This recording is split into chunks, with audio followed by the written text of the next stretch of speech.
which means we make the smooth segue to Ross Tucker, CBS Sports Westwood One NFL college football analyst, host of the Ross Tucker Football Podcast.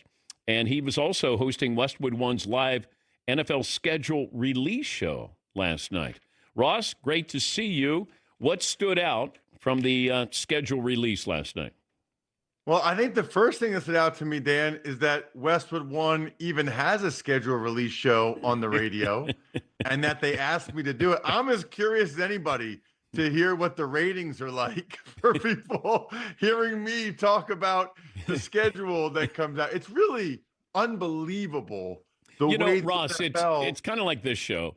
We don't want to know the numbers. It's just let us assume a lot of people are watching and listening. That's all. Don't get caught up in that. I mean, it's changed so much from when I was a player, but like the Today Show and Good Morning America, they're like announcing these games during the NBA playoffs, which is hilarious. By the way, happy birthday, Dan. I'm honored to be on during your birthday. Please don't talk about wings and a nice salad. I'm about to have like a yogurt parfait or something in my house. But, so it's so funny, Dan. As a former player, the first thing that jumped out to me about the schedule is the Cowboys. My mind is blown right now. They get 4 weekends off, okay? They have 4 Thursday games, all right? Now, 2 of those are back-to-back, so they'll just have a regular week when they have them back-to-back. But they have a bye, and then those other 3 Thursday games, if you're a player and you have a Thursday game, you get the weekend off. So, fans don't look at this as much as like a player does, but it used to be you only have 1 bye week and maybe you get the weekend off, but the coach still might have you doing something on Friday. The Cowboys players having 4 weekends off during football season is like the craziest thing I've ever seen. Okay, but do you think, like why would the NFL do this?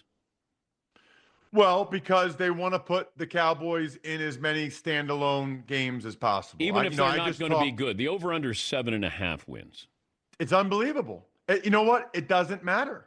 They care about the ratings. I literally just interviewed Mike North, the VP of broadcasting for the NFL, for the Ross Tucker podcast, and I was really curious about Thanksgiving, right? The Thanksgiving Day game is Chiefs-Cowboys. And my argument to Mike was, everybody watches the Thanksgiving game anyway. Like everybody, do you know anybody that doesn't have the game on the TV on Thanksgiving? Yeah. Their point was, let's see if we can break records. Let's not just say, hey, everybody's going to watch anyway. We're going to get 35 million people. Let's see how far we can take this thing and push the limit. And the Chiefs and the Cowboys are easily the 2 highest rating teams in the NFL right now, which is why they put them together on Thanksgiving. The first thing that jumped out at me is the Steelers playing the Jets to open the season. And do you do this as just we didn't realize that? Or is it, well, of course we're going to open up with this because Aaron Rodgers is going to play week 1 for the Steelers? Well, at a minimum, they know that Justin Fields, it's an awkward situation because he got benched last year. The Steelers tried to re-sign him this offseason. They wanted him. When they couldn't get Matthew Stafford, they wanted to bring Fields back, but not enough. They didn't pay him enough, and Fields probably wasn't happy about getting benched. I don't blame him.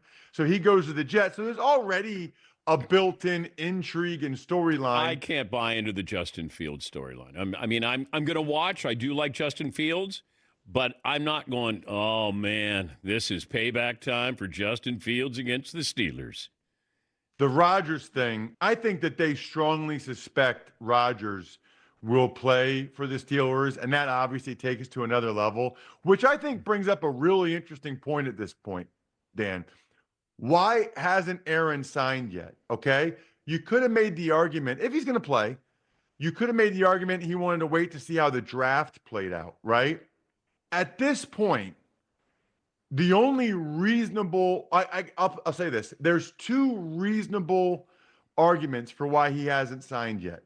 One is that you never know what happens with other teams, like Derek Carr and the Saints retiring, and theoretically that gives him another option. Or 2, he doesn't want to take crap from people like me for not being at the offseason program. He doesn't want to go to Pittsburgh in May. He does not want to do OTAs. He does not want to do minicamp. He's going to wait as long as he can so he doesn't get criticism for that. I got news for you, Aaron. I'm going to criticize you anyway. If you know you're going to go to the Steelers and you're with a new team, a new offense with Arthur Smith, all those other guys are out there with phase 2 of the offseason program right now.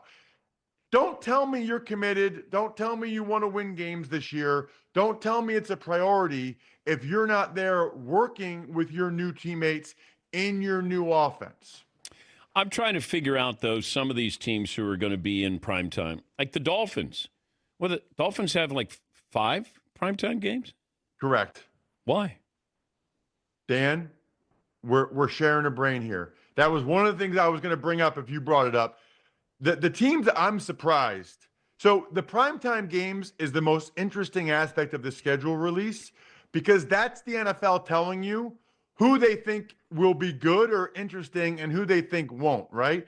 So no primetime games for the Browns, Titans, or Saints. Titans may be the most interesting there since they just had the number 1 overall pick, who people already feel like got disrespected. But the Dolphins, I think the Chargers is interesting that they got 5 primetime games. The Falcons, the Atlanta Falcons, okay, 5 primetime games. Why? Like, they're not even the favorite in the NFC South, which isn't a great division. The Bucs are. And then I think the Niners is interesting, right? The NFL is betting on a big comeback from the Niners. But I agree, the Dolphins jumped out to me for sure among that group of teams. They all get 5 primetime games where the Titans, Saints, and Browns get 0? You don't want to see the Browns in primetime, do you? Unless Shedeur Sanders is playing. I do want to see him. You know why? Because I think it's going to be Shedeur Sanders or Dillon Gabriel starting. If you look at the trade they made. Week 1? I don't know about week 1, but I think both of those kids are going to start a bunch of games this year so that the Browns find out what they have in them. I mean, okay, but could you imagine this, Ross? We're talking to Ross Tucker. Okay. What if Shedeur Sanders ends up starting for the Browns and Aaron Rodgers doesn't play for the Steelers and they have Mason Rudolph and they decided to pass on Shedeur Sanders? I think Shedeur Sanders is going to play. He's going to start games this year for the Browns. But Pittsburgh, we thought, was going to take him, and they passed on him. Well, everybody did. But that, to me, could you imagine if he starts for the Browns and let's say he is good? You have Mason Rudolph, and you decided to pass on Shedeur Sanders. How do you think that's going to go over in Pittsburgh? Not real well, especially when they could have taken him with that 3rd-round pick. You can argue, okay, he's not worth the 1st-rounder. They didn't have a 2nd-rounder. When they passed on him in the 3rd round, I was floored because he had this great meeting with Mike Tomlin. By the way, Mike Tomlin evidently has a lot of great meetings. He had a great meeting with Aaron Rodgers. He had a terrific meeting with Shedeur Sanders. You know what the problem is? Neither one of those guys played for the Steelers. But the meetings were amazing. All surgeries are successful surgeries on athletes, right? All Mike Tomlin interviews are great interviews. The only team that we've heard, like the Giants, didn't have a good interview with Shedeur Sanders.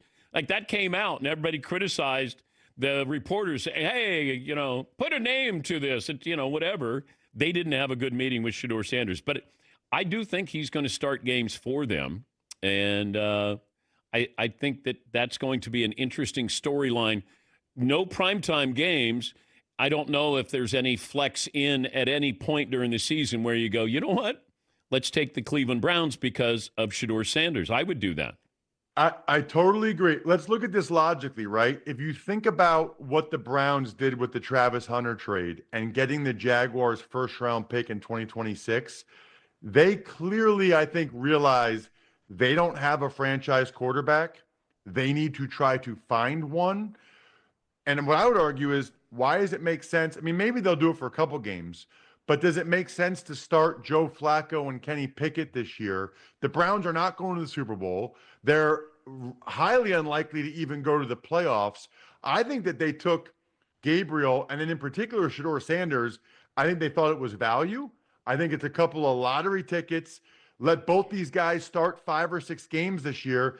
Maybe we hit on one of them. Maybe one of them is the starter, and then we can use those 2 first-round picks next year to make the team better around them. If not, no harm, no foul. We'll get our franchise quarterback next year with these 2 first-round picks in a draft that's considered to be much better at the quarterback position. Would you rather watch Travis Hunter play or Shedeur Sanders play? Ooh, I'm going to say Travis Hunter.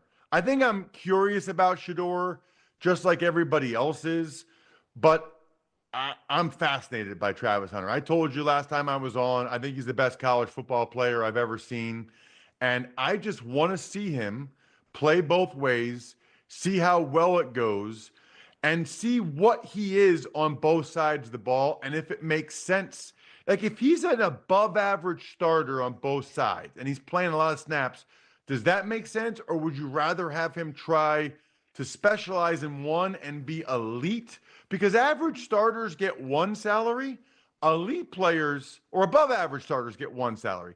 Elite players get paid a lot more.